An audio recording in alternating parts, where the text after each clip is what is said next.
Et nous avons parlé de sept points très importants concernant le Seigneur. Nous avons parlé du Seigneur de la foi, le Seigneur de la délivrance, le Seigneur de la conquête, le Seigneur de la restauration, le Seigneur de gloire, le Seigneur des prodiges et des miracles, le Seigneur de l'incroyable.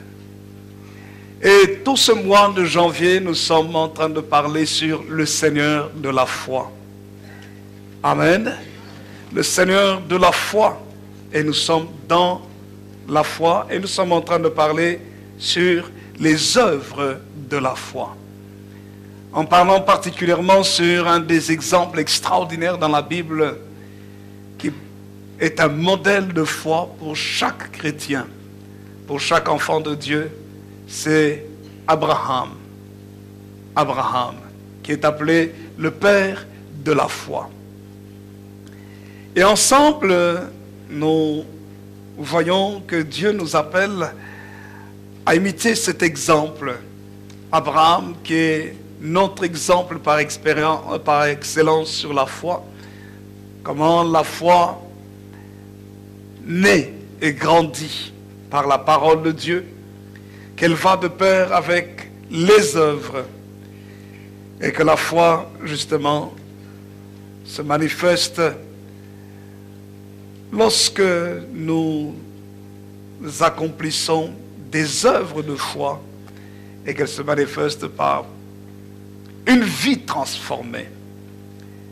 Je voudrais continuer sur la vie d'Abraham et sur le sacrifice d'Abraham, toujours parler sur les œuvres de la foi. Nous continuons à parler sur les œuvres de la foi ce matin et nous terminons ce message sur les œuvres de la foi et spécialement sur le sacrifice d'Abraham, le sacrifice d'Isaac. Nous lisons ensemble notre texte dans Genèse au chapitre 22. Genèse chapitre 22. Nous relisons une dernière fois ce texte. Genèse chapitre 22, le verset 1er jusqu'au 19e verset. Voici ce qu'il est écrit. Après ces choses, Dieu mit Abraham à l'épreuve et lui dit, Abraham. Et il répondit, me voici. Dieu dit, prends ton fils, ton unique, celui que tu aimes, Isaac. Va-t'en au pays de Morija et là offre-le en holocauste sur l'une des montagnes que je te dirai. Abraham se leva de bon matin, sella son âne et prit avec lui 2 serviteurs et son fils Isaac. Il fendit du bois pour l'holocauste et partit pour aller au lieu que Dieu lui avait dit. Le 3e jour, Abraham, levant les yeux, vit le lieu de loin. Et Abraham dit à ses serviteurs, « Restez ici avec l'âne, moi et le jeune homme, nous irons jusque-là pour adorer, et nous reviendrons auprès de vous. » Abraham prit le bois pour l'holocauste, le chargea sur son fils Isaac et porta dans sa main le feu et le couteau, et ils marchèrent tous deux ensemble. Alors Isaac, parlant à Abraham son père, dit, « Mon père !» Et il répondit, « Me voici mon fils. » Isaac reprit, « Voici le feu et le bois, mais où est l'holocauste où est l'agneau pour l'holocauste ?» Abraham répondit, « Mon fils, Dieu se pourvoira lui-même de l'agneau pour l'holocauste. » Et ils marchèrent tous deux ensemble. Lorsqu'ils furent arrivés au lieu que Dieu lui avait dit, Abraham y éleva un autel et rangea le bois. Il lia son fils Isaac et le mit sur l'autel par-dessus le bois.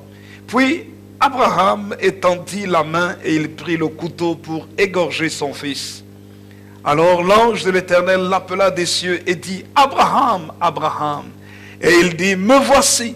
L'ange dit, n'avance pas ta main sur l'enfant et ne lui fais rien, car je sais maintenant que tu crains Dieu et que tu ne m'as pas refusé ton fils, ton unique.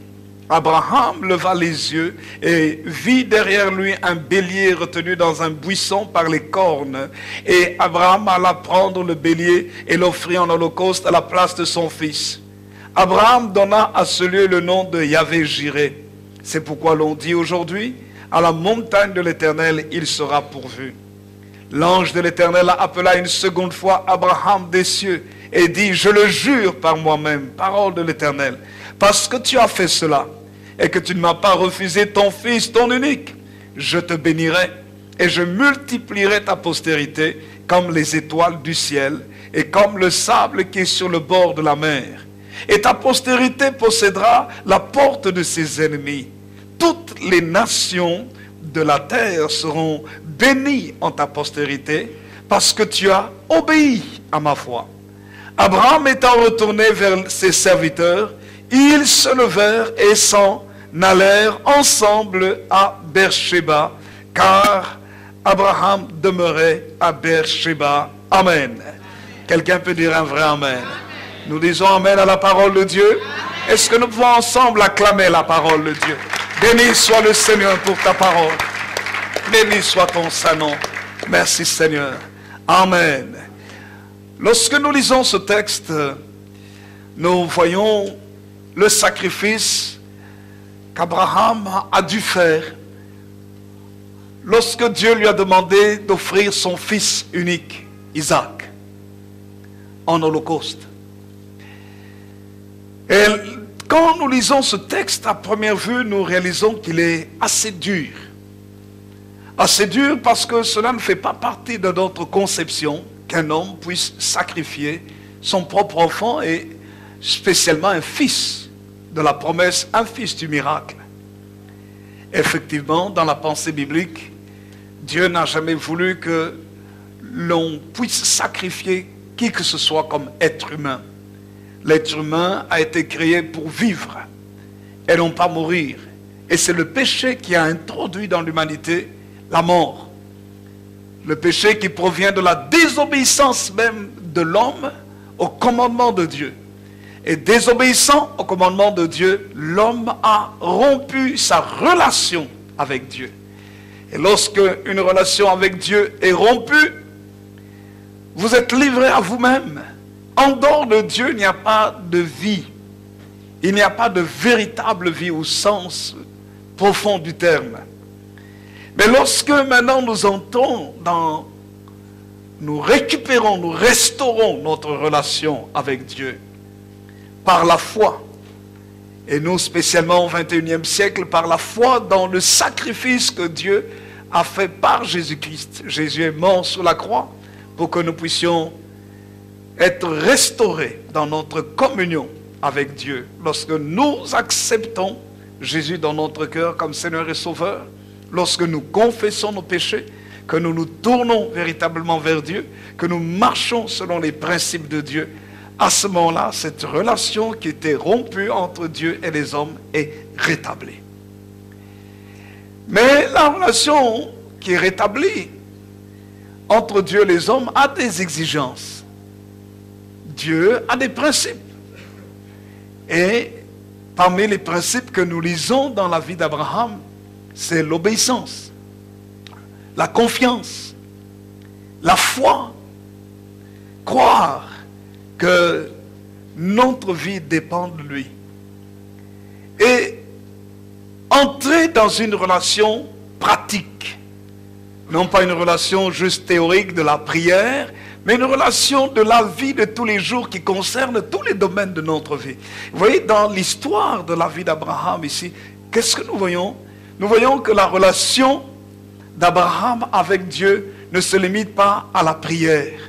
Mais cette relation va jusque dans sa maison, va jusque dans ce qu'il a de plus cher et de plus profond et de plus précieux.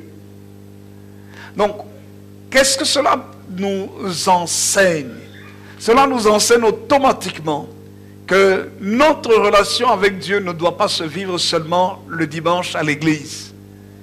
Mais notre relation avec Dieu doit se vivre dans tous les aspects de notre vie. Notre relation avec Dieu doit s'implanter même dans notre famille. Parce qu'ici, c'est l'histoire d'une famille. L'histoire de la famille d'Abraham. Et nous voyons comment même le futur de cette famille est remis entre les mains de Dieu.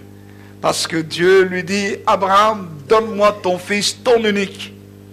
Les deux étaient âgés. Abraham a eu son enfant, il avait 100 ans. Sarah en avait 90, elle avait 90 ans. Ça veut dire qu'ils étaient âgés. La mort pour eux, c'était juste une question de quelques années. Mais qui allait continuer à perpétrer cette vie qu'ils avaient reçue de la part de Dieu. Qui allait continuer à garder le nom d'Abraham, à part son fils, Isaac. Mais c'est cette vie-là que Dieu demande. Dieu dit, Abraham, donne-moi ton fils. Prends ton fils, ton unique. Celui que tu aimes, ton héritier. Donne-le-moi. Va au pays de Moria et là offre-le en holocauste, en sacrifice, sur l'une des montagnes que je te dirai. Et nous avons vu ensemble la réaction d'Abraham, comment sa foi doit nous inspirer. La première chose que nous avons vue dans ces œuvres de la foi et l'œuvre d'Abraham, justement, c'est sa promptitude. Abraham n'était pas lent à réagir. Il était prompt. Parce que dès le lendemain, il se lève. La Bible dit, il s'est levé de bon matin. Dès que Dieu lui a parlé. Dès le matin, il s'est levé. Il a pris avec lui deux serviteurs et son fils Isaac et un âne. Il a fendu le bois pour l'holocauste et il est parti au lieu que Dieu lui avait indiqué au mont Moria. Et les Saintes Écritures nous montrent qu'il a fait 3 jours de marche. Et il a levé les yeux et il a vu le lieu de loin. La deuxième chose dont nous avons parlé, c'est que pour accomplir les œuvres de la foi, il faut non seulement être prompt à obéir à la parole de Dieu, deuxièmement, il faut avoir une vision. Quand on parle de vision, ce n'est pas simplement le fait d'être dans son lit et de voir dans un rêve une image. Une vision, c'est qu'est-ce que nous projetons dans le futur? Qu'est-ce que nous voyons de notre vie? Si quelqu'un n'a pas de vision dans sa vie, il ne sait pas où aller. Vous voyez, c'est un peu comme quand vous arrivez dans une ville, vous êtes un touriste. Vous allez constater que quand vous êtes un touriste dans une ville, vous n'avez pas de vision pour cette ville-là, vous allez perdre votre temps. Supposons que vous n'avez jamais été à Paris. Et on vous amène, vous arrivez à Roissy, Charles de Gaulle. Qu'est-ce que vous allez faire? Vous pouvez peut-être, si vous n'avez pas de vision, vous pouvez sortir de l'aéroport et demander les premiers magasins qui sont près de Roissy. Et peut-être aller, comment ça s'appelle là, près de Roissy là? À Saint-Denis. Vous allez vous retrouver peut-être à Saint-Denis. Et puis vous allez vous promener dans Saint-Denis. Et puis, bon, ben, peut-être pour vous, Paris se résumera à Saint-Denis. Ou à Gonesse, ou aux environs de Roissy. Mais cela ne fait pas partie de ce qu'est véritablement Paris, ou les symboles qui représentent Paris. Mais lorsque vous avez une vision, vous dites, moi je suis venu ici pour voir l'Arc de Triomphe. Je suis venu pour voir la Tour Eiffel. Je suis venu pour aller à Châtelet-Les Halles. Ou peut-être, je ne sais pas, aux Champs-Élysées. Les Champs-Élysées. C'est que vous avez une image dans votre esprit. Et c'est cette image, cette vision que vous avez qui va diriger votre séjour. Parce que tant que vous n'êtes pas arrivé à voir la Tour Eiffel, vous ne serez pas satisfait. Et vous allez concentrer vos efforts pour pouvoir aller jusqu'à la Tour Eiffel. Les informations que vous aurez auront pour but de vous donner les éléments nécessaires pour vous conduire, vous permettre d'arriver jusqu'à la Tour Eiffel. Et quand vous serez arrivé à la Tour Eiffel, vous aurez réalisé votre vision, qui était de voir la Tour Eiffel. Ce que vous avez projeté dans votre cœur.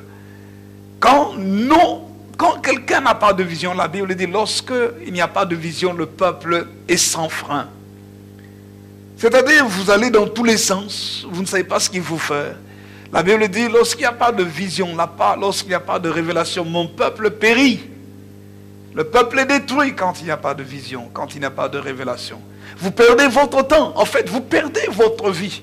Vous perdez l'essentiel de votre vie, ce pourquoi Dieu vous a créé. Vous passez à côté, parce que vous vivez et vous marchez sans but, sans objectif. Et Dieu nous appelle à avoir une vision de notre existence. Une vision de notre famille. Qu'est-ce que vous voyez de votre famille? Où sera votre famille dans 10 ans? Vous-même, personnellement, dans 5 ans. On est en 2013. En 2018, par la grâce de Dieu, où serez-vous? Que se passera-t-il dans votre vie? Nous sommes en train de terminer le mois de février, de janvier. La semaine prochaine, nous commençons le mois de février déjà. Quelle est votre vision de cette année? Ou quelle est la vision pour le mois de février? Ou quelle est la vision que vous aviez au mois de janvier? Les choses que vous deviez réaliser en janvier. Avez-vous atteint vos objectifs? Êtes-vous entré dans votre vision? Si vous n'êtes pas entré dans la vision que vous aviez au mois de janvier, est-ce que vous allez prendre les éléments nécessaires en février pour pouvoir réaliser cette vision? Et ainsi de suite, jusqu'à ce que la vision se réalise. Toute vision qui perdure, toute vision qui produit de véritables résultats, c'est la vision qui vient de Dieu. Et il y a beaucoup de choses quand on doit maintenant parler en profondeur, entrer dans la vision. La vision n'est pas la division. Certains ont des visions qui divisent. Mais la vision de Dieu n'est pas une division.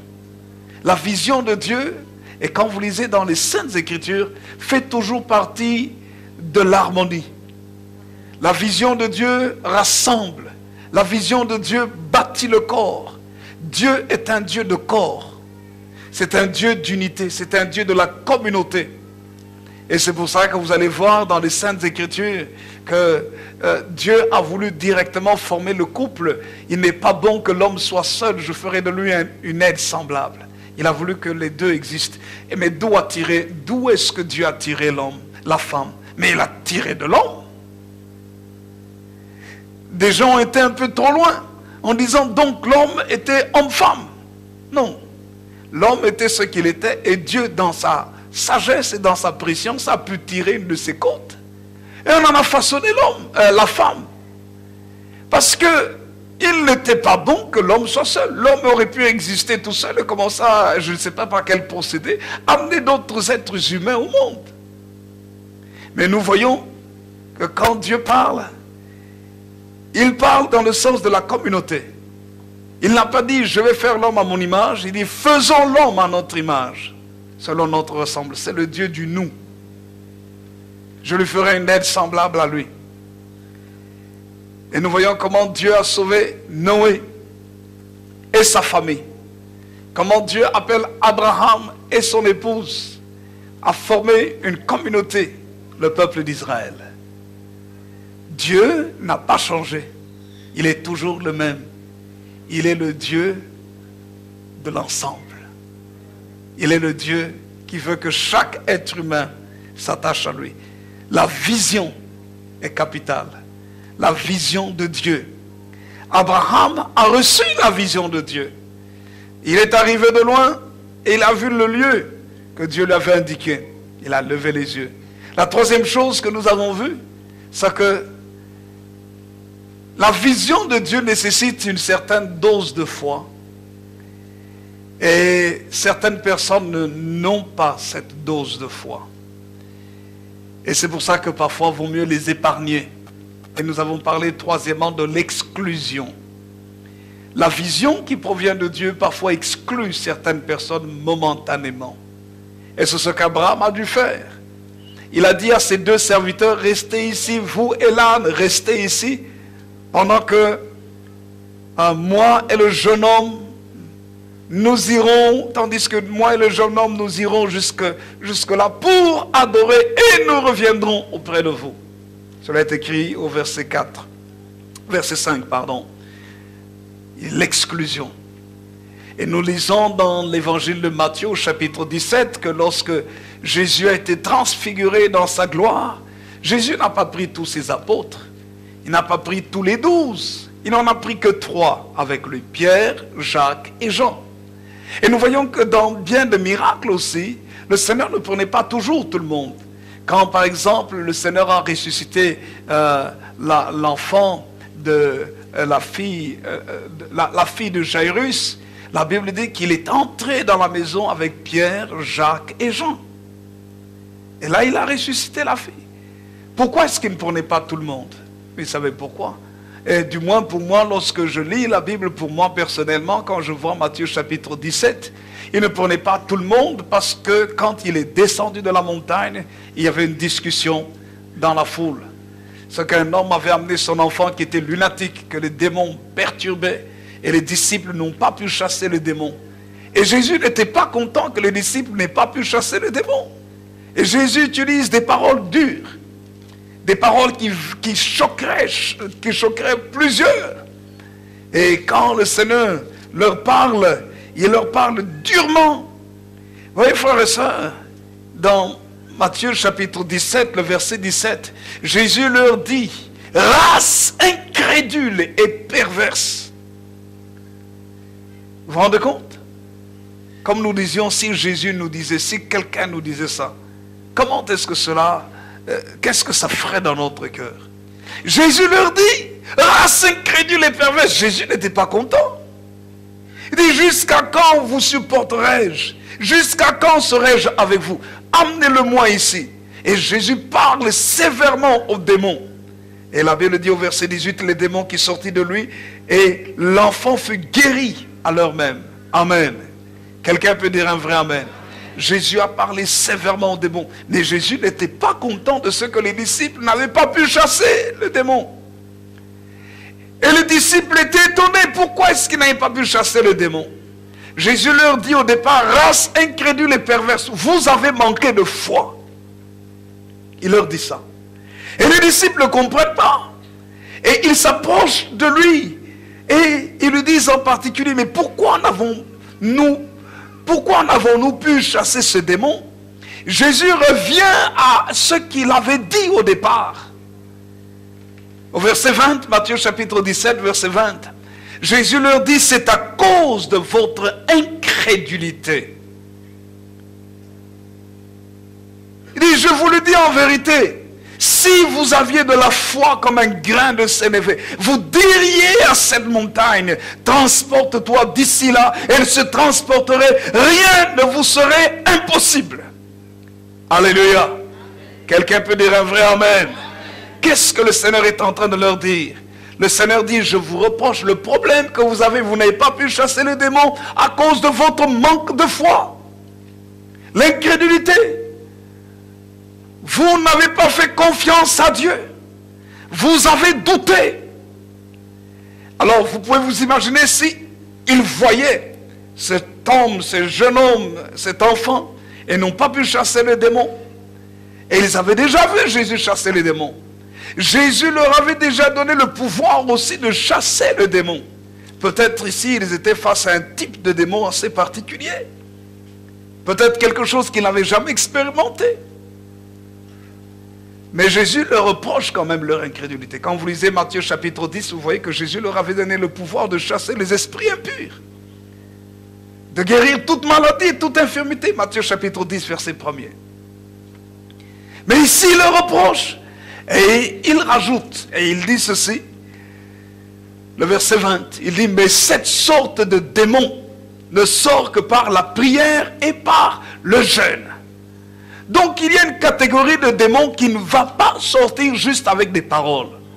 mais qui va sortir par une consécration profonde, qui vont sortir par une humiliation devant Dieu, l'humilité.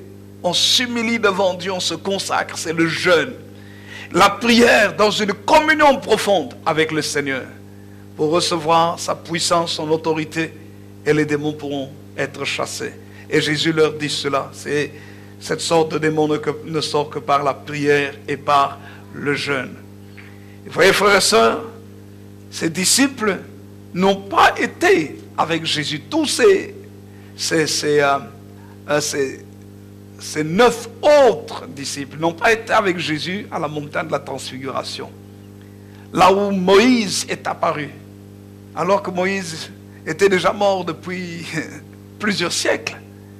Mais Jésus a été transformé dans sa gloire et Moïse est apparu. Élie était là aussi, symbolisant la puissance de Dieu et la loi de Dieu. Elle est tout, la loi, la grâce, la puissance et la résurrection. Et on peut continuer à parler sur Moïse et Élie. Tout cela se rassemble en Jésus-Christ. Et voyez, frères et sœurs, là à la montagne où Jésus s'est manifesté dans sa gloire, il n'y avait que 3 personnes. Pierre, Jacques et Jean. Et les autres, Jésus leur avait dit, restez ici. C'est qu'il y a des choses de Dieu dans lesquelles on ne peut pas emmener tout le monde. Parce que tout le monde n'a pas suffisamment de foi pour pouvoir être amené. Ce ne sont pas tous qui ont la foi des grandes choses. La preuve, c'est que des 12 espions que Moïse avait envoyés pour explorer la terre promise, dans Nombre chapitre 13, on nous montre que les 12 sont revenus, les 12 ont vu la même chose, les 12 ont goûté aux mêmes choses, mais tous les 12 n'avaient pas les mêmes sentiments intérieurs. Écoutez-moi bien, tous les 12 étaient des responsables, des chefs, des leaders. Mais tous les leaders n'avaient pas la foi pour entrer dans la terre promise. Ils sont revenus à 12. Mais des 12, 10 ont dit, nous avons vu un bon pays où coule le lait et le miel. C'est vrai, il y a des grappes, les fruits sont énormes. Pour prendre une grappe de raisin, il fallait être à 2. Mais il y a un problème, c'est qu'il y avait des géants. Ils ont eu une contre-vision. C'est qu'avant de combattre, avant d'entrer dans la terre promise, ils ont vu le pays, mais ils ont vu la défaite. Ils ont une autre vision. Non pas la vision de Dieu, la vision de la peur, la vision de l'homme, la vision des circonstances, la vision de Satan qui voudrait empêcher d'entrer dans le programme de Dieu. Ils ont vu les luttes, les combats, les difficultés, et ça a dépassé la conquête. Ils ont vu les géants en disant non, nous sommes à nos yeux, à eux et aux leurs comme des sauterelles, ils vont certainement nous écraser. Une vision négative produit un comportement négatif. Le résultat, c'est qu'ils ont contaminé tout le monde. Une vision négative contamine négativement les autres. La contamination négative produit un comportement négatif. Ils ont dit cela aux gens. Le résultat, la Bible dit, tous ont commencé à pleurer. Ils étaient dans le deuil. Tous ont commencé à murmurer contre Moïse. Comportement négatif. À l'exception de 2. Josué et Caleb, qui ont dit non, non, Dieu va nous donner le territoire. Mais voyez, malheureusement, Josué et Caleb n'ont pas pu influencer positivement toute la population. C'est les 10 autres leaders qui ont influencé négativement. Comme résultat, ils ont freiné la vision que Dieu avait donnée à Moïse. Pendant 40 ans, ils ont tourné dans le désert. Vous voyez comment le peuple de Dieu peut freiner la vision de Dieu. Et c'est pourquoi chaque leader doit être derrière le leader numéro 1. Parce que le leader numéro 1 dans l'église ou dans une organisation ou dans une famille reçoit, surtout si c'est un homme ou une femme spirituelle, reçoit la vision de Dieu pour l'ensemble. Voilà pourquoi la Bible dit que les parents, les enfants doivent être soumis à leurs parents. Pour quelle raison? Parce que les parents sont des leaders qui vont conduire les enfants dans le programme de Dieu, dans la bénédiction de Dieu. Voilà pourquoi la Bible dit de se soumettre à vos conducteurs spirituels. Parce que les conducteurs reçoivent la vision de Dieu pour entraîner le peuple de Dieu dans cette vision. Le peuple a reçu comme leader Moïse. Moïse a placé des responsables selon la vision de Dieu. Ils ont vu la vision que Dieu avait donnée à Moïse, la terre promise, le pays où coule le lait et le miel. Ils devaient avoir la foi de Moïse. Mais ils n'ont pas eu, à l'exception de Josué et Caleb. Résultat, tout le monde était bloqué. Parce que la majorité, ce n'était pas la faute de Moïse. Ce n'était pas la faute de Josué et de Caleb. C'était la faute des 10 autres leaders qui avaient contaminé tout le peuple et tout le peuple a accepté la pensée négative. Le manque de foi a contaminé tout le monde. Résultat, Dieu a dit, vous n'entrez pas. Vous savez ce qui s'est passé? Quand le jugement de Dieu est arrivé, Dieu a dit, vous n'entrez pas, vous allez tourner pendant 40 jours. Vous savez ce que le peuple a dit? Regardez ce que le peuple a dit, nombre. Quand Dieu dit une chose, il ne faut pas essayer. Quand Dieu dit, Dieu a parlé à son serviteur. Vous savez, quand ils ont murmuré, Dieu a dit, à cause de cela, ils vont tomber dans le désert parce qu'ils ont murmuré contre moi. Ils ne vont pas entrer dans la terre promise. Nombre chapitre 14. À l'exception de Josué et Caleb. Nombre chapitre 14, verset 30. Dieu dit à tout le peuple. Il dit, je suis vivant. Verset 30. Je lis rapidement. Verset 30. Vous n'entrerez point dans le pays que j'avais juré de vous faire habiter, excepté Caleb, fils de Jephuné, et Josué, fils de Nun. Alléluia. Alléluia. Verset 34. De même que vous avez mis 40 jours à explorer le pays, vous porterez la peine de vos iniquités 40 années. Une année pour chaque jour. Et vous saurez que c'est ce que c'est que d'être privé de ma présence. Moi, l'Éternel, j'ai parlé. Et c'est ainsi que je traiterai cette méchante assemblée qui s'est réunie contre moi. Ils seront consumés dans ce désert. Ils y mourront. Alléluia. Pourquoi Dieu est-il si dur?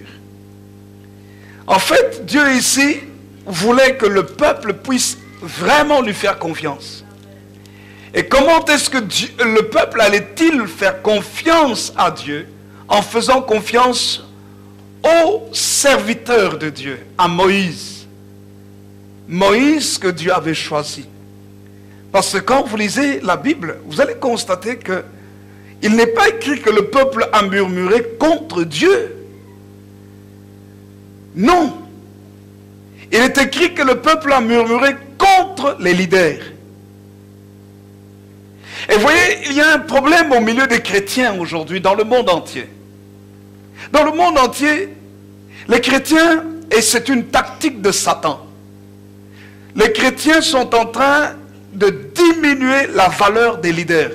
C'est vrai qu'il y a certains leaders qui commettent n'importe quoi.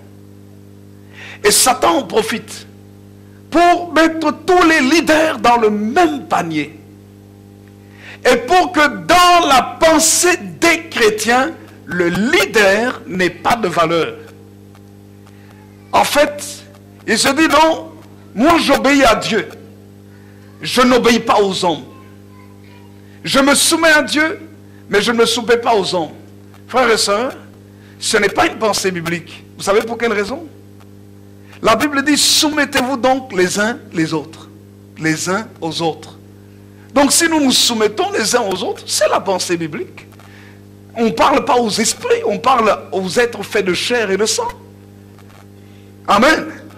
C'est que quand il y a un responsable d'un ministère, ceux qui sont sous sa responsabilité doivent se soumettre à lui. C'est pour ça que même, vous savez, la Bible dit de se soumettre aux autorités. Les autorités politiques, les chefs d'État, le gouvernement. La Bible dit d'obéir, de se soumettre. Bien sûr, s'il y a une règle qui est contre les voies de Dieu, là c'est autre chose. Mais la Bible dit, parce que toute autorité vient de Dieu, Romains chapitre 13. C'est Dieu qui institue l'autorité. Vous savez, même les autorités païennes, ce n'est pas les Juifs qui ont crucifié Jésus, c'est les Romains. C'était des païens. Et Dieu a pris Jésus, les Juifs l'ont accusé, mais Dieu a pris Jésus par les Juifs et l'a mis entre les mains des non-Juifs, des Romains. Parce que c'était eux qui dirigeaient à l'époque. Et les Romains l'ont crucifié de la mort la plus honteuse.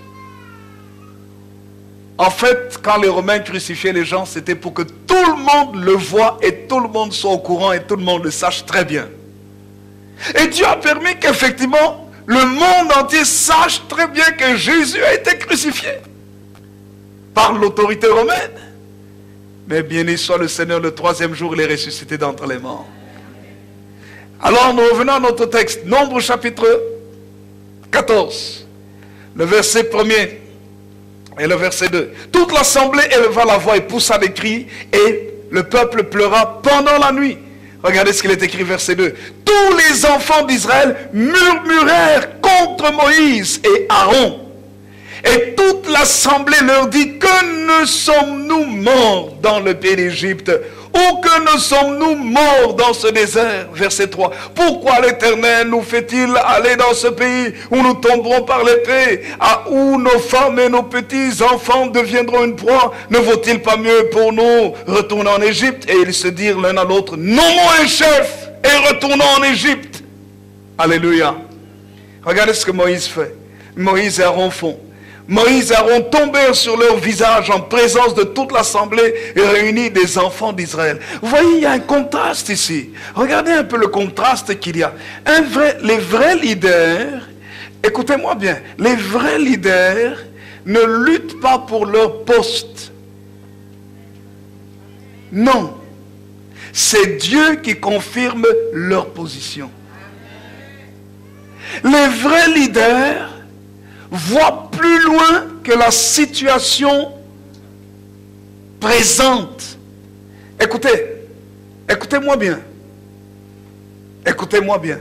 Voilà pourquoi Dieu demande, je reviens sur l'obéissance, aux jeunes gens, aux enfants d'obéir à leurs parents.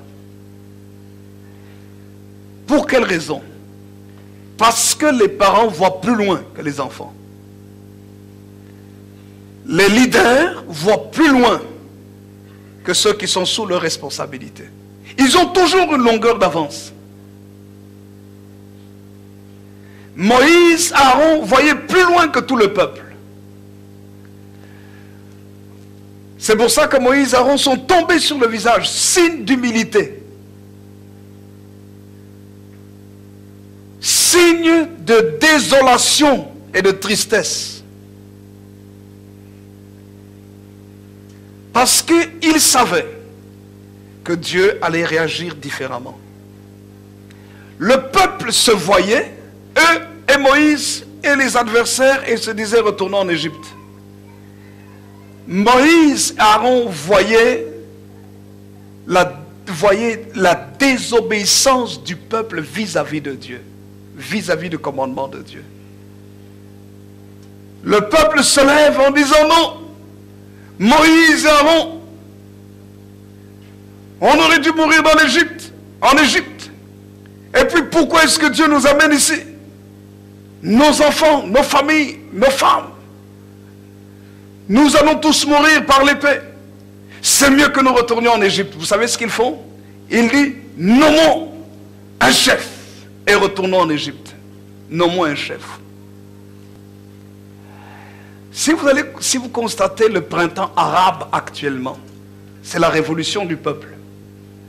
Mais partout, la plupart des pays où la population s'est levée Jusqu'à présent, ça ne marche pas. Ils ont dit non, non, Morsi. Ah, maintenant, il y a des problèmes avec Morsi.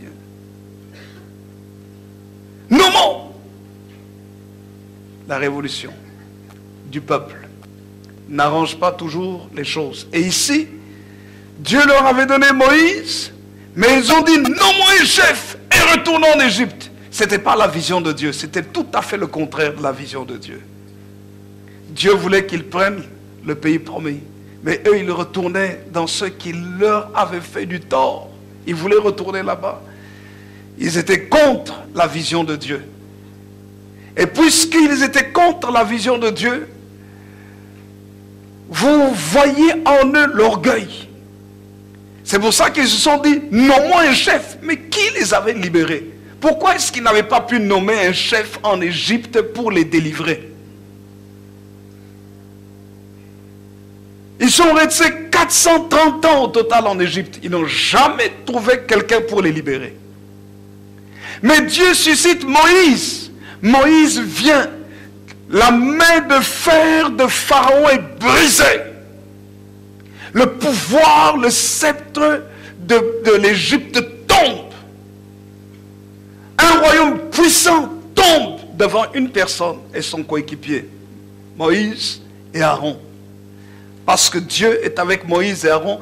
Et Moïse et Aaron fait sortir tout le peuple. Près de 2 millions de personnes sortent de l'Égypte. Avec Moïse et Aaron. Et là, ils arrivent devant des obstacles. Ils disent non moins un chef. Ça aurait été catastrophique. Mais vous savez, ça c'est le problème de l'être humain. L'être humain n'a pas changé. C'est pour ça que la Bible nous demande de prier pour les autorités, pour que quand même un chef, une autorité vient en place, que ce soit la main de Dieu qui place cette personne-là. Parce que si ce n'est pas la main de Dieu, on aura des problèmes. Moïse et Aaron tombent sur leur face. Et la Bible nous montre que c'est Dieu qui intervient après cela. Moïse et Aaron voient les conséquences. Qu'est-ce que Dieu dit? Dieu dit, vous allez être privés de ma présence. Pendant 40 années, vous allez tourner dans le désert, vos cadavres vont tomber dans le désert. Ce n'était pas la volonté de Dieu. Qu'est-ce que nous comprenons par là, frères et sœurs? Écoutez-moi bien. Nous comprenons par là que Dieu ne veut pas que nous puissions vivre une mauvaise vie. Une vie triste, une vie malheureuse, une vie où nous ne faisons que vivre des luttes et des combats. Ce n'est pas dans la pensée de Dieu. Mais pourquoi est-ce que nous les vivons? Parce que notre cœur, bien souvent, il est rebelle.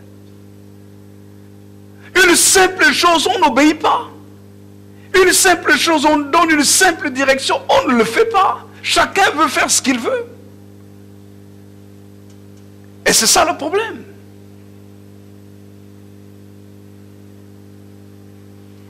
La Bible nous dit, ils ont décrié le pays de l'Éternel. Parce qu'ils ont vu des géants. Frères et sœurs, je crois que quels que soient les obstacles, Dieu peut donner la victoire à ses enfants. Alléluia. Vous savez ce qu'ils ont fait quand Moïse a parlé? Dieu leur a parlé et Dieu utilise les hommes pour parler. Parce que la Bible nous montre que ce n'est pas à eux que Dieu a parlé. Dieu a parlé à Moïse et Moïse est parti leur parler. Parce qu'il est écrit dans Nombre chapitre 14, le verset 26, l'Éternel parla à Moïse et à Aaron et dit, jusqu'à quand laisserai-je cette méchante assemblée murmurer contre moi? J'ai entendu les murmures des enfants d'Israël qui murmuraient contre moi. Vous voyez? Le verset 39 nous dit, Moïse rapporta ces choses à tous les enfants d'Israël et le peuple fut dans une grande désolation. Vous voyez? Ils ont dit, nommons un chef. Ils ont voulu nommer un chef, mais Dieu n'a pas parlé à ce chef qu'ils ont voulu nommer. Dieu parle au chef qu'ils rejetaient, Moïse. Et Moïse leur dit, voici ce que Dieu m'a dit de vous dire. Il y a ça, ça, ça, ça. Vous allez tous mourir dans le désert. Comme vous avez fait 40 ans pour explorer la terre promise, à l'exception de Josué et Caleb, vous tous, vous n'entrerez pas. Vous allez tomber dans le désert. Josué et Caleb y entreront. Et la génération qui viendra après vous, c'est cette génération-là qui entrera. Mais vous tous là, vous allez mourir dans le désert. Dieu vous punit. Vous n'entrerez pas dans la terre promise et vous saurez c'est quoi d'être privé de la présence de Dieu. Pourquoi est-ce que Dieu dit ça? Parce que sa présence est la chose la plus importante. Quelles que soient les difficultés que tu peux avoir, il faut garder la présence de Dieu. Et vous savez regardez ce que le peuple a fait. Le peuple a voulu retourner dans la vision après la punition. La Bible nous dit, verset 40, Nombre chapitre 14, verset 40. Ils se levèrent de bon matin et montèrent au sommet de la montagne. C'est le peuple toujours, hein, en disant, nous voici, nous monterons au lieu dont a parlé l'Éternel, car nous avons péché. Moïse encore leur dit, pourquoi transgressez-vous l'ordre de l'Éternel? Cela ne réussira point.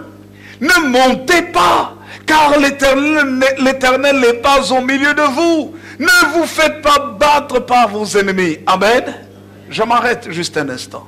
Un vrai leader n'est jamais content de l'échec de ceux qui sont sous sa responsabilité. Même si ils ont été contre lui. Un vrai papa, une vraie maman, ne peut pas se réjouir lorsque son enfant échoue. Même si son enfant lui a causé les pires des problèmes. Parce que c'est sa chair et son sang. Quelqu'un saisit? Moïse dit, ne montez pas. Ils étaient nombreux. Ne montez pas, vous allez échouer. Dieu n'est pas avec vous. Est-ce qu'ils ont écouté Moïse? Regardez la suite. Verset 42. Ne montez pas, car l'Éternel n'est pas au milieu de vous. Ne vous faites pas battre par vos ennemis.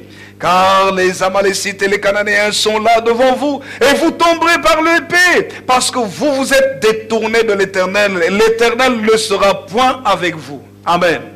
Moïse, le leader, leur dit, Dieu ne sera pas avec vous. Frères et sœurs, combien de parents n'ont pas parlé à leurs enfants en disant, tu ne réussiras pas. Ma fille, arrête avec ce garçon. Ma fille, c'est ça, ça ne va pas aller. Non, maman, moi aussi, je suis déjà une jeune fille. Regardez.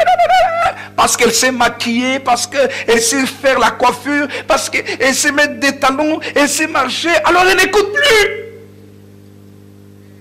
Parce que les gens t'ont dit, tu es une femme, alors que tu es encore une petite fille. Tu n'écoutes plus. Tu dis non, moi aussi. Parce qu'il y a des pervers dans le monde. La société perverse dans laquelle nous sommes veut pervertir tout. Alors on ne veut pas écouter. On croit que parce qu'on a été sur l'internet, on a eu toutes sortes d'informations. On croit qu'avoir toutes sortes d'informations, c'est ça la vie. Non. Et on n'écoute plus. C'est pour ça que beaucoup de familles pleurent, beaucoup de jeunes gens se suicident, beaucoup n'arrivent pas à aller loin dans leur vie, ou beaucoup ont trop de luttes et de combats. Et ce n'est pas la volonté de Dieu. J'aimerais vous dire, frères et sœurs, même au milieu des églises et des serviteurs de Dieu,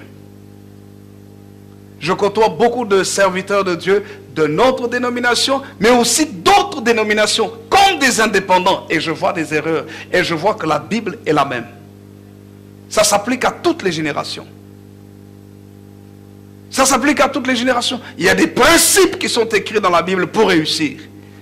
Et c'est important que nous apprenions à obéir. Alléluia. Oh, je sais que nous sommes dans un monde où tout le monde il est libre. Hein? Tout le monde fait ce qu'il veut. Mais regardez les résultats. Est-ce que le monde s'améliore? Ça ne s'améliore pas, ça s'empire. Ça s'empire. Parce que tout le monde veut être libre, faire tout ce qu'il veut. Vous vous rendez compte qu'en Allemagne, il y a eu une manifestation où les hommes, écoutez-moi bien, c'est terrible, le monde dans lequel nous sommes. Les gens ont fait des manifestations en disant non, qu'ils voulaient aller homme avec homme, femme avec femme, c'est leur droit. Ils font la manifestation comme ils veulent. Dieu a laissé l'homme libre et quand l'homme ne veut pas s'attacher à Dieu, la Bible dit Dieu le livre à ses sens réprouvés. Vous savez quoi? En Allemagne, les gens se promènent en disant non aussi, et qu'ils veulent aller avec des animaux. c'est mon épouse qui a vu cette émission. C'est toi qui as vu ça. Elle a vu ça à la télévision. Vous vous rendez compte? Et ils manifestent pour leur droit aussi d'être avec des animaux.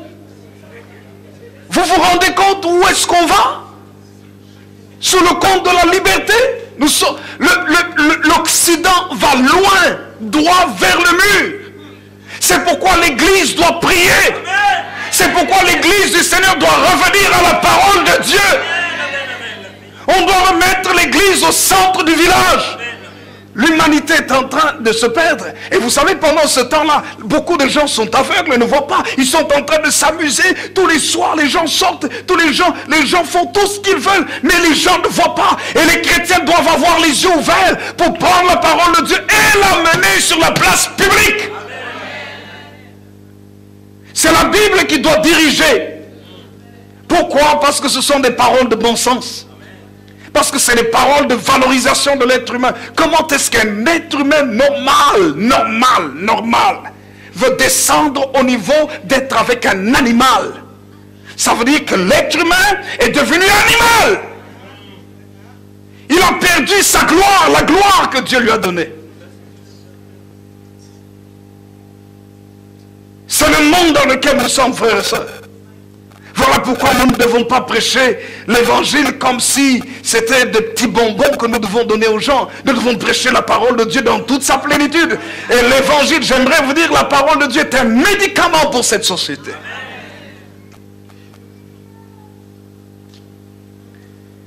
Et voyez, frères et sœurs, ces gens n'ont pas obéi à Moïse. Ils n'ont pas voulu écouter Moïse. Vous savez quoi? Un vrai leader ne va jamais forcer les gens à le suivre. Mais il connaît les conséquences. Il sait.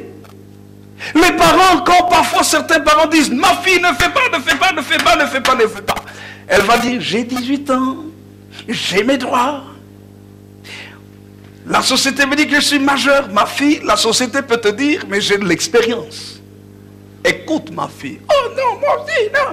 La maman de tel lui a permis de faire ceci. Le papa de tel, la maman de tel, c'est eux. C'est pas toi, c'est pas moi. Mais papa et maman voient plus loin les conséquences. Moïse voyait plus loin que le peuple. Il leur a dit, Dieu n'est pas avec vous. Dieu m'a parlé, Dieu n'est pas avec vous. N'essayez pas, vous allez échouer. Oh non, non, non, nous allons monter. Alors ils trouvent comme ils sont nombreux qu'ils pouvaient monter. Regardez, regardez, regardez ce qu'il est écrit. Verset 44. Nombreux chapitre 14, verset 44. Ils s'obstinèrent. Vous voyez, quand quelqu'un est dans l'orgueil, quand quelqu'un est dans la rébellion, il est très têtu. On ne peut plus lui faire changer d'avis. Il ne raisonne plus. Il est conduit par ses émotions. Il y a comme une puissance de folie qui le conduit vers le mur. Regardez, c'était le cas d'Israël. Ils s'obstinèrent à monter au sommet de la montagne. Mais l'arche de l'alliance et Moïse ne sortirent point au milieu du camp. Qu'est-ce que le leader a fait? Partez. Vous pouvez partir? Vous voulez partir? Allez. Il n'a pas pu les retenir. Regardez le résultat. Verset 45. Et c'est ce que Moïse ne voulait pas. Moïse voulait leur épargner la défaite. Verset 45. Il est écrit, alors descendirent les Amalécites et les Cananéens qui habitaient cette montagne. Ils les bâtirent et les taillèrent en pièces jusqu'à Horma. Vous voyez le résultat? Quand Dieu n'est pas avec toi, Satan et ses agents vont te détruire. Les Amalécites, c'est le symbole de la vie, de la méchanceté, les circonstances difficiles. Et les Cananéens, c'était des gens de vie, de moralité. La morale, la vie sexuelle était débridée chez les Cananéens. Ils étaient très légers dans les mœurs. Et c'est comme ça que bien souvent, une jeune fille, un jeune homme qui n'a pas écouté ses parents, vous allez constater deux choses. Il vit les problèmes de la vie, mais la puissance de la sexualité qui avilit, la sexualité qui ridiculise, la sexualité qui fait perdre la valeur de la personne, vient le saisir. Et c'est comme ça que des jeunes filles se sont retrouvées même dans la prostitution. C'est comme ça que des adultes, des gens se sont retrouvés dans toutes sortes de choses. Tristes. Et ils ont perdu. Ils ont été humiliés. Israël a vécu la même chose. Frères et sœurs, c'est pourquoi, en tant que parents, les parents doivent prendre leurs responsabilités. Quelqu'un peut dire un vrai amen. Il ne faut pas laisser la télévision amener l'éducation dans la maison. Il ne faut pas laisser le monde éduquer votre maison. Il ne faut pas laisser les principes du monde s'installer et régner, régir votre maison. Sinon, vous allez le payer. Alléluia. C'était triste pour Israël. Ce n'était pas la volonté de Dieu. C'est pour ça que j'aime Abraham. Je n'arrive pas à terminer avec l'histoire d'Abraham et de son sacrifice. C'est terrible. Qu'est-ce qu'Abraham a fait? Il a obéi. C'était tout un sacrifice. Il a obéi. Il a obéi. Il a obéi à Dieu. La quatrième chose, quand nous revenons à Abraham, qu'est-ce qu'Abraham a fait? La quatrième chose que nous voyons avec Abraham, la Bible dit, ils marchaient tous deux. Ils marchèrent tous deux avec son fils. Nous avons parlé de l'unité. Vous voyez un peu comment dans l'histoire de Moïse, le peuple n'a pas pu s'accorder à Moïse.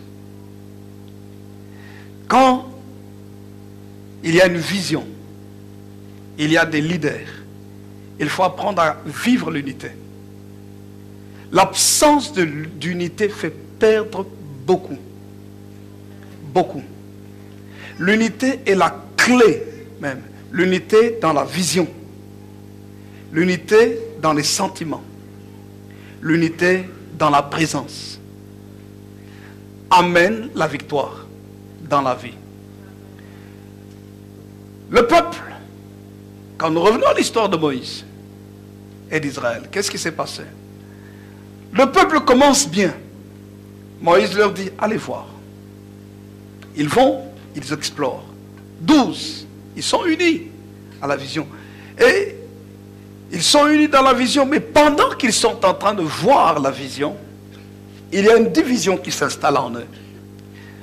Pourquoi? À cause de ce qu'ils voient. Des problèmes, des obstacles. Les opportunités comme les oppositions peuvent vous diviser. C'est pourquoi il faut faire attention. Les opportunités et les obstacles doivent plutôt nous stimuler à nous unir encore plus. Mais ici, les opportunités et les obstacles, je dirais ici, les obstacles les ont divisés. 2, Josué et Caleb disent, Dieu va nous donner la victoire. 10 disent, non, les géants sont trop importants. 2 voient Dieu comme étant le géant des géants, qui va les introduire dans la bénédiction. Mais 10 voient les géants comme étant les géants de Dieu. C'est-à-dire les géants au-dessus même de Dieu et au-dessus d'eux. Et ils ne pourront pas entrer dans la vision. Ils ont vu plus les obstacles, plutôt que la promesse de Dieu, plutôt que la vision que Dieu leur avait donnée. Et alors à ce moment-là, ils ont vu les choses différemment. Quand vous voyez les choses différemment, ça crée en vous des sentiments différents. C'est la même chose dans le couple. La Bible dit 2 personnes ne peuvent pas marcher ensemble s'ils ne se sont pas accordés. L'accord, c'est dans la façon de voir, même si on voit certaines choses différentes, mais au moins on s'accorde sur des points principaux. L'accord, c'est dans les émotions. C'est que, émotionnellement parlant, nous nous accordons. L'accord, c'est physique. C'est-à-dire, nous allons marcher ensemble, nous allons nous mouvoir ensemble. Nous allons faire les pas ensemble. Mais ici, ils ont une vision et la vision les a divisés. Parce qu'ils ont voulu voir les choses différemment. 2, on dit Dieu va nous donner 10, on dit ça ne sera pas possible. Qu'est-ce qu'ils ont fait? Il y a eu dans cette vision une perception différente des choses qui a amené un langage différent. Les uns c'était le langage de la foi, les autres c'était le langage de la défaite, l'incrédulité. Ils ont parlé différemment. Le fait de parler différemment a créé des sentiments différents. Les uns avaient le courage et l'audace, les autres avaient la tristesse et la défaite. Les autres parlaient positivement, les autres étaient dans le deuil et dans les murmures. Physiquement parlant, il y avait aussi 2 attitudes différentes. Les 2 autres, Josué et Caleb, étaient prêts à se lever, à aller combattre, mais les autres qui ont contaminé la population étaient prêts à prendre toutes leurs affaires et retourner en Égypte. 2 chemins différents. Résultat, ils ont perdu. Vous voyez, frères et sœurs, pourquoi l'unité est quelque chose de tellement important dans le corps de Christ. Ce n'est pas la vision des obstacles. Non. C'est la vision de Dieu dans notre vie. Quels que soient les obstacles et difficultés, l'unité dans le foyer est capitale. L'unité dans la famille est capitale. L'unité dans l'église est capitale. L'unité dans une nation est capitale. L'unité est quelque chose de très, très important. C'est pour ça que Jésus a prié pour l'unité.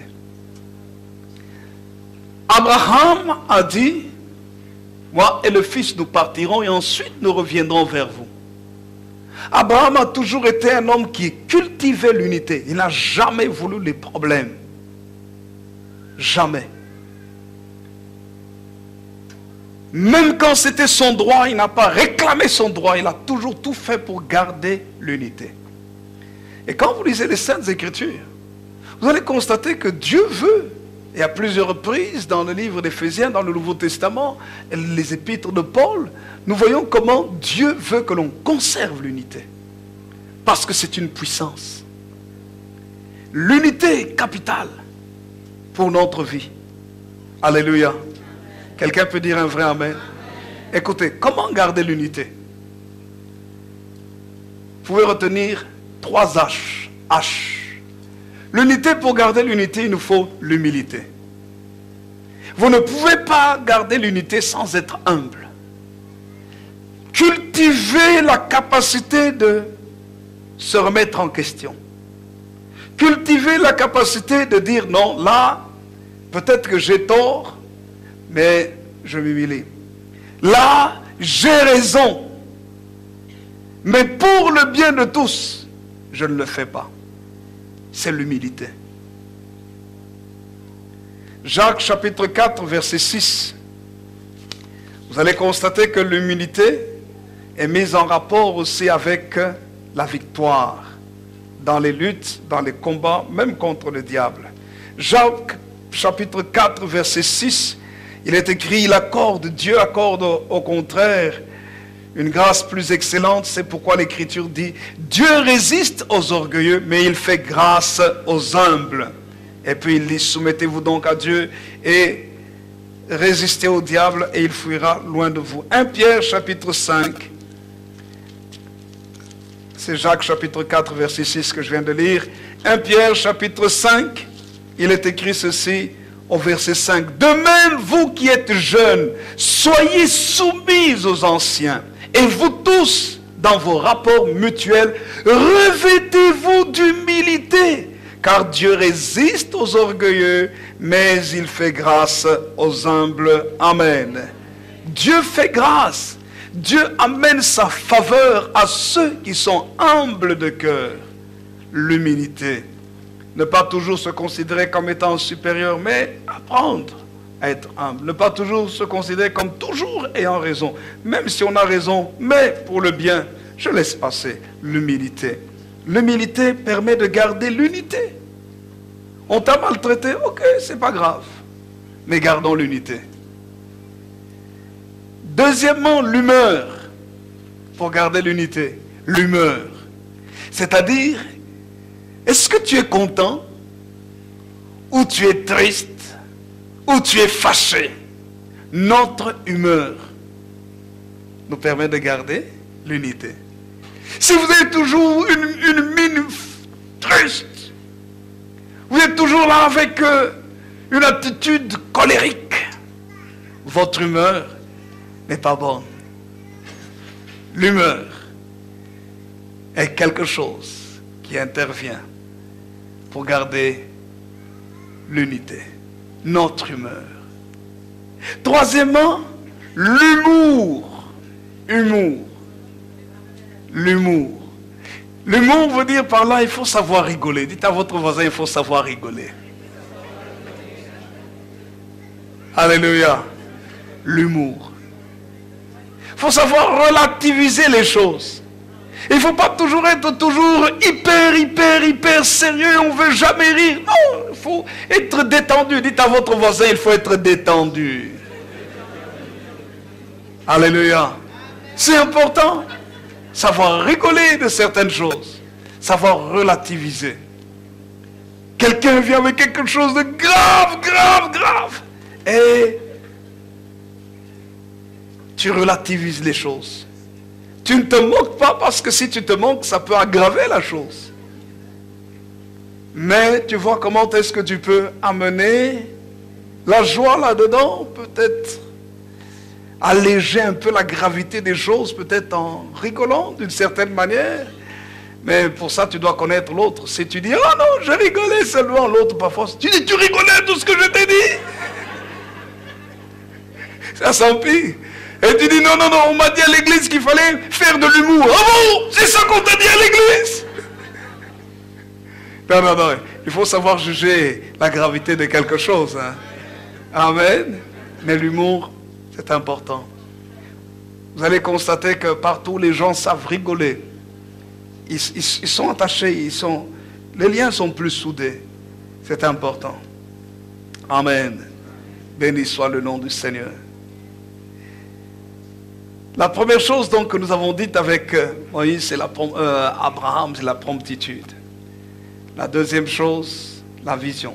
La troisième chose, l'exclusion. La quatrième chose, l'unité, dans laquelle nous parlons de l'humour, des 3 H. Humour, humeur, humilité. Humilité, humour, humeur. Alléluia. Humilité, humour, humeur. Amen. H. Alléluia. Quand tu sens qu'il y a quelque chose qui ne va plus dans ta maison, jeune couple, luxembourgeois, quand vous sentez que, commence à dire seulement H.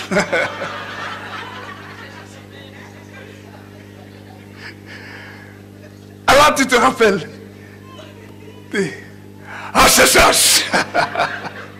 Humilité, humeur, humour. Donc si tu es en colère, tu dis H. Bon, je dois baisser un peu. Je ne dois plus trop me fâcher. H. Si tu sens que non, là, je dois absolument, je veux lui montrer qui je suis. H. Alléluia. H. Dites H. C'est un nouveau langage. H. Les gens vont vous trouver un peu bizarre. Tu dis non, je parle en code. H. On va te dire à tes souhaits. H.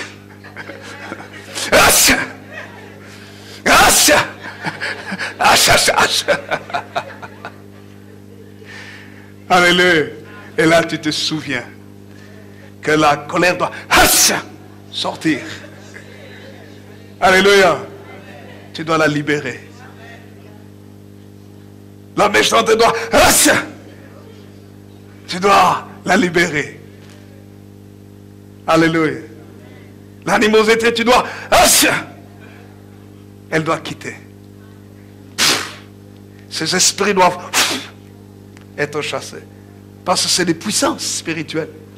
Il faut éternuer, il faut les éternuer. Vous savez, quand nous éternuons, qu'est-ce que nous faisons? Nous prenons un bol d'air, c'est un système que Dieu nous a donné pour expulser ce qui perturbe notre respiration. Qui perturbe tes poumons.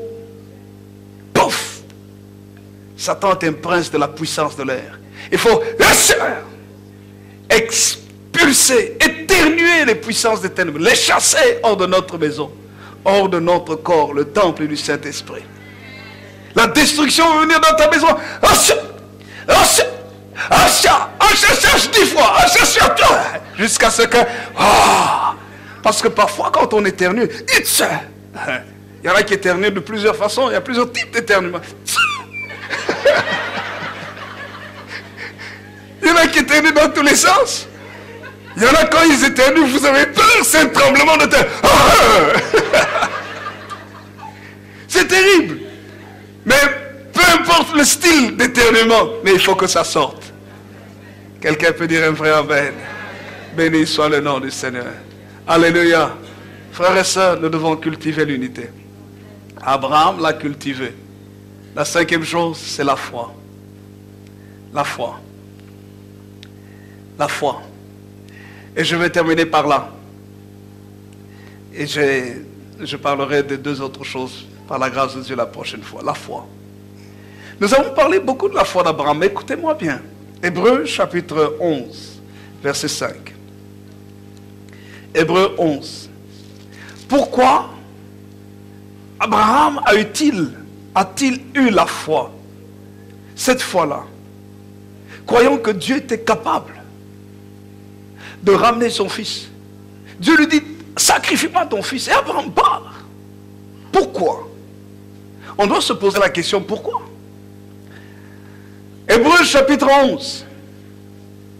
Regardez ce qu'il est écrit. Hébreux chapitre 11, verset 3. La Bible dit ceci, c'est par la foi que nous reconnaissons que l'univers a été formé par la parole de Dieu. En sorte que ce qu'on voit n'a pas été fait de choses visibles. Par la foi, nous reconnaissons que tout ce qui existe, le monde, a été formé par la parole de Dieu. Ce que Dieu a créé tout ce qui existe. Pourquoi Abraham pouvait-il avoir la foi? Parce qu'il reconnaissait que tout ce qui existait, lui y compris, venait de Dieu. Frères et sœurs, quand nous comprenons que tout ce qui existe vient de Dieu, ça va nous donner une confiance extrême en Dieu. Et c'est ainsi qu'il est écrit, Hébreux chapitre 11, verset 17. Verset 17 à 19. C'est par la foi qu'Abraham offrit Isaac, lorsqu'il fut mis à l'épreuve, et qu'il offrit son fils unique, lui qui avait reçu les promesses, et à qui il avait été dit, en Isaac tu auras une postérité appelée de ton nom. Il pensait que Dieu est puissant, même pour ressusciter les morts. Aussi, il retrouva son fils, ce qui est une préfiguration. Aussi le recouvra-t-il, dit la version seconde, par une sorte de résurrection. Alléluia. Frères et sœurs, j'aimerais vous dire que vous n'êtes pas le fruit du hasard. Vous êtes l'objet de la création même de Dieu. Vous êtes l'objet de l'amour particulier de Dieu. Dieu vous aime. Écoutez, l'amour que Dieu a pour vous est un amour particulier. Il vous aime tel que vous êtes, parce que vous êtes unique. Il nous aime tous de façon particulière, parce que nous sommes des produits uniques dans tout l'univers. Ce Dieu-là, même si c'est dans le sein maternel, c'est lui qui nous a créés. Et puisqu'il nous a créés, j'aimerais vous dire, frères et sœurs, qu'il a un plan pour votre vie. Il a un plan pour nous. Quand nous avons Jésus dans notre cœur comme Seigneur et Sauveur, il est notre Père à tous. Et nous devons le suivre, accomplir sa volonté, être des instruments utiles entre ses mains.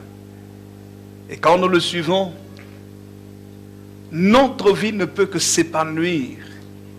Et nous ne pouvons qu'être des modèles pour les autres, comme Abraham aujourd'hui, quoique mort depuis plusieurs siècles, depuis des millénaires,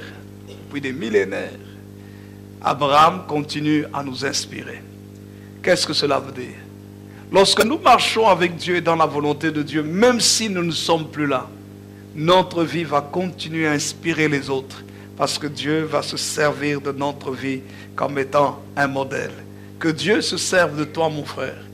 Que Dieu se serve de toi, ma soeur. Que Dieu se serve de moi. Que Dieu se serve de nous. Que nous soyons le reflet de sa gloire. Alors, que le Seigneur nous donne d'accomplir des œuvres de la foi, marchant avec lui et accomplissant des choses extraordinaires. Que notre Dieu bénisse sa parole encore aujourd'hui. Amen.